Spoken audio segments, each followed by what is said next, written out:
Where are the olives? It's breakfast time in the Marka refugee camp. Amal Hassan treasures these moments with her family, even though they are reminders of the mounting financial pressure on the mother of 7.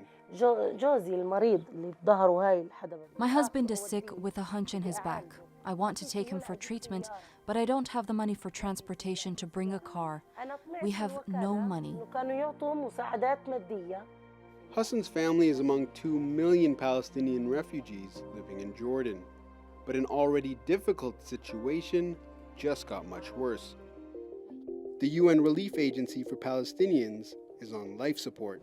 It is very regrettable that this decision was taken, and I want to make very clear here that it was taken, in my understanding, for reasons that are political in nature.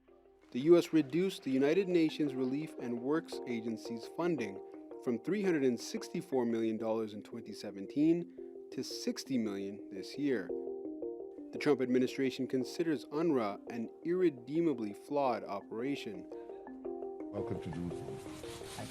In a recent visit to Israel, U.S. National Security Advisor John Bolton called it a failed mechanism, a charge Unrwa denies.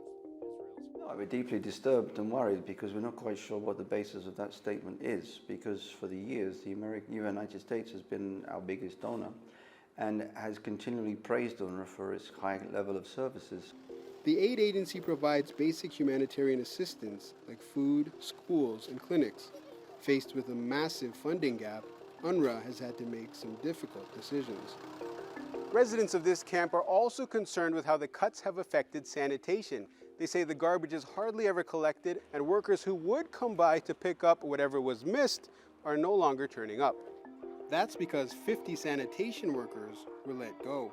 So everywhere you look, trash litters the street. It's made life even more difficult for Abdullah Ibrahim, who has trouble moving after losing his leg to cancer. I swear to God, sometimes the trash stays on the door for 2 or 3 days. So then you have to take it to the dumpster yourself, because if you leave it, it smells really bad. 60% of Jordan's population is of Palestinian descent. So it's no surprise Amman is leading fundraising efforts for Unrwa as it struggles to balance its books. Co-sponsored by Turkey, Sweden, Japan, and the EU, Jordan is hosting a conference on the sidelines of the UN General Assembly meeting in New York City on September 27th.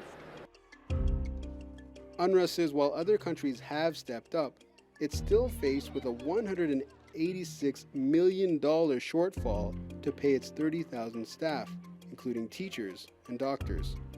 If you don't have the cash, how can you ask people to work? You know, it's a very challenging situation, and our cash actually is running out at the end of this month. Back in Marka camp, Hassan cannot afford any more cuts. Sometimes I regret having kids because I cannot raise them.